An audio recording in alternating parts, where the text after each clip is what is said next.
2026 मोदी के लिए जश्न का नहीं, विदाई का साल हो सकता है। इस कुर्सी को मोदी अजेय समझते रहे, 2026 वही कुर्सी हिलाने वाला साल साबित होगा। 2026 ये कोई मामूली नया साल नहीं, यही वो साल बनने जा रहा है जो नरेंद्र मोदी की राजनीति का सबसे कठिन, सबसे निर्णायक और शायद आखिरी अध्याय साबित हो सकता है।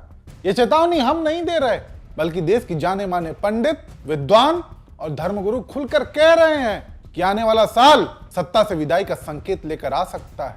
इस वीडियो में आज हम आपको तमाम ऐसी भविष्यवाणियां दिखाने जा रहे हैं जिसमें यह बताया जा रहा है कि 2026 का उगता सूरज मोदी की ताकत को अस्त कर देगा। एस्ट्रोलॉजी के जाने माने चेहरों में से एक सुशील कुमार सिंह, उन्होंने नरेंद्र मोदी का ज्योतिष बताते हुए साफ शब्दों में भविष्यवाणी की है कि 2026 का साल मोदी जी के लिए खतरे का संकेत है। वो अपना तीसरा कार्यकाल यानी अभी जो चल रहा है वो पूरा नहीं कर पाएंगे। मोदी जी को रिटायर होना पड़ेगा। हर जगह उनकी सरकारें जरूर बन रही हैं, लेकिन उनका आभा मंडल यानी ऑरा लगातार डाउन होता जा रहा है, शून्य हो रहा है। प्रधानमंत्री नरेंद्र मोदी को लेकर ज्योतिष प्रेडिक्शन दे रहे हैं, आपका क्या प्रेडिक्शन है? देखिए, जो लोग प्रेडिक्शन दे रहे हैं मैं उनमें से कई लोगों को जानता हूं कि एक साल पहले कह रहे थे 2030 तक चलेंगे, और मैक्सिमम लोगों की ये कहानी है। मैं 2020 से कह रहा हूं कि मोदी जी का ऑरा आभा मंडल घट रहा है। वो जीते भी तो आभा मंडल घट के मोदी जी के लिए समय सही नहीं है। ये कार्यकाल नहीं पूरा कर पाएंगे अपना 100%। जो मैं नाड़ी ज्योतिष यूज करता हूँ उसमें गोचर नहीं होता, प्रोग्रेशन होता है। तो वो केतु टच कर रहा है वहाँ पे, और जाके जो सामान्य ज्योतिष है वहाँ भी केतु टच कर रहा है। तो थोड़ा सा खतरा नवंबर तक है, लेकिन ये 27 तो नहीं क्रॉस कर पाएंगे। सुना आपने, इनकी भविष्यवाणी कई बार सही भी साबित होते हुए देखी गई है, जिसके चलते इन्हें अच्छे खासे मंचों पर भी बुलाया जाता है। ऐसे में जब ये बताते हैं कि नरेंद्र मोदी के लिए आने वाला साल खतरे की घंटी है, तो फिर इसे हल्के में नहीं लिया जा सकता। ऐसे में सवाल उठता है कि फिर मोदी जी को खतरा किससे है? तो फिर इसका भी जवाब सुन लीजिए। आज जो लोग कंधे से कंधा मिलाकर मोदी जी के साथ खड़े हैं, मोदी जी के नेतृत्व के साथ खड़े हैं, आज जो लोग मोदी जी के हर स्टेप को बहुत सराहनीय बता रहे हैं, आने वाले कुछ महीनों के बाद, जो अप्रोक्सीमेटली मैं मानता हूं 2026-27 के आसपास, यही लोग मोदी जी के नीतियों का विरोध करेंगे और मोदी जी को अनकंफर्टेबल करने के लिए, असहज महसूस करवाने के लिए अंटशंट बकवाद करेंगे, और यही लोग मोदी जी के खिलाफ षड्यंत्र भी करेंगे। ये बीजेपी के अंदर के ही लोग ज्यादा होंगे, और हो सकता है अपोजिशन वाले तो हमेशा तैयार रहते ही हैं। ये कारण बनेंगे 2027 में मोदी जी को विरक्त होने के लिए राजनीति से। सुना आपने, मोदी जी को अपने ही लोगों से खतरा हो सकता है।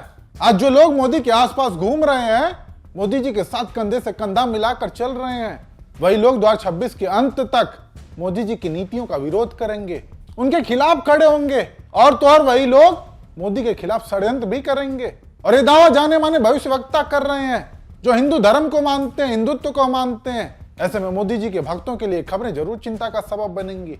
हालांकि बात यही नहीं खत्म होती, ऐसे ही कुछ और लोगों की भविष्यवाणी आपको दिखाते हैं कि आखिर सबकी भविष्यवाणी यही क्यों कह रही है कि मोदी जी के लिए 2026 का साल बुरा रहने वाला है। 2026 का सूरज मोदी जी के ऑरा को बिल्कुल शून्य कर देगा। हाल ही में एक पोस्टकास्ट में सिग्नेचर एस्ट्रोलॉजर विवेक त्रिपाठी ने नरेंद्र मोदी जी के बारे में बताया है कि प्रधानमंत्री नरेंद्र मोदी जी अपना तीसरा टर्म का कार्यकाल पूरा नहीं कर पाएंगे। उन्हें 2.5-3 साल के बाद ही अपना पद छोड़ना पड़ेगा। 2027 आते आते नरेंद्र मोदी हमारे माननीय प्रधानमंत्री जी हैं, ये अपने पद से त्याग पत्र दे देंगे स्वयं। परिस्थिति ऐसी बनेगी कि ये पद पे नहीं रहेंगे। तो आने वाला जो वक्त है, खास तौर से 2027, वो नरेंद्र मोदी के लिए अच्छा नहीं है। लेकिन इसके चलते साथ एक चीज और बता दे कि 2025 बुलंदियों तक लेकर के जाएगा, 2026 विरोध का है लेकिन फिर भी बुलंदी तक पहुंचाएगा, 2027 अकस्मात कोई विरोध की चीज ऐसी होगी, अंतर्कलह हो सकती है, कोई परेशानी हो सकती है, जिसके चलते पद त्याग करना पड़ेगा। विवेक त्रिपाठी की इस भविष्यवाणी पर बात इसलिए भी हो रही है क्योंकि पहले भी इनकी कई भविष्यवाणियां सही साबित हो चुकी हैं। ऐसे में अब जब इनकी भविष्यवाणी ये कह रही है कि नरेंद्र मोदी 2.5-3 साल के बाद अपना पद छोड़ देंगे, तो इसका गणित आप समझ सकते हैं। 2024 में मोदी सरकार बनी थी, जिसके अनुसार 2.5 से 3 साल का समय यानी 2026 से 27 के बीच का देखने को मिलता है। ऐसे में देखने वाली बात होगी कि पिछली कई भविष्यवाणी की तरह एस्ट्रोलॉजर की यह भविष्यवाणी भी सही साबित होती है या फिर नहीं।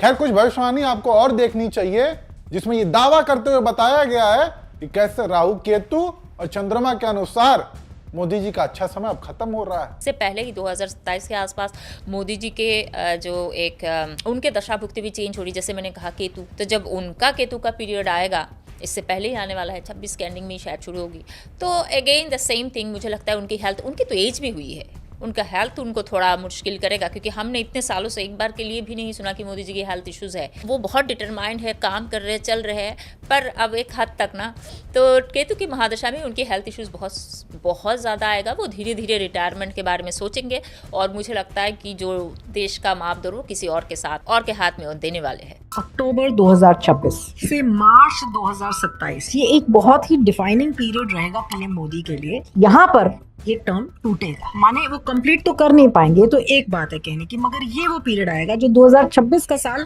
जब अंत हो रहा होगा, वहां से ये डिफाइनिंग पीरियड शुरू हो जाएगा कि पीएम मोदी अपना ये टर्म कंप्लीट नहीं कर पाएंगे। बहुत क्लियर है नरेंद्र मोदी के शपथ ग्रहण की कुंडली से और उनकी अपनी कुंडली से भी ये बात को बहुत क्लियरली देखा जा सकता है। ऐसा नहीं कि गवर्नमेंट फॉल करेगी और कोई और, बीजेपी ही फिर से पावर में। यहाँ एक बात आप ये भी नोटिस करेंगे कि एस्ट्रोलॉजर ये नहीं कह रहे हैं कि सरकार गिर जाएगी और सत्ता में कोई दूसरी पार्टी आ जाएगी। उनका कहना है कि सत्ता में तो बीजेपी ही रहेगी, लेकिन मोदी जी या तो स्वास्थ्य कारणों के चलते इस्तीफा दे देंगे, या फिर कुछ ऐसी स्थिति पैदा हो जाएगी जिसके चलते मोदी जी को इस्तीफा देना पड़ेगा। हालांकि ये भविष्यवाणियां हैं जिस पर काफी संख्या में लोग विश्वास करते भी हैं और नहीं भी। ऐसे में जो चर्चाएं मोदी जी को लेकर इन दिनों एस्ट्रोलॉजर के जरिए की जा रही है, वो हमने आपको बताया। ऐसे में आप इन भविष्यवाणियों को लेकर क्या सोचते हैं, अपनी राय कमेंट करके जरूर बताएं।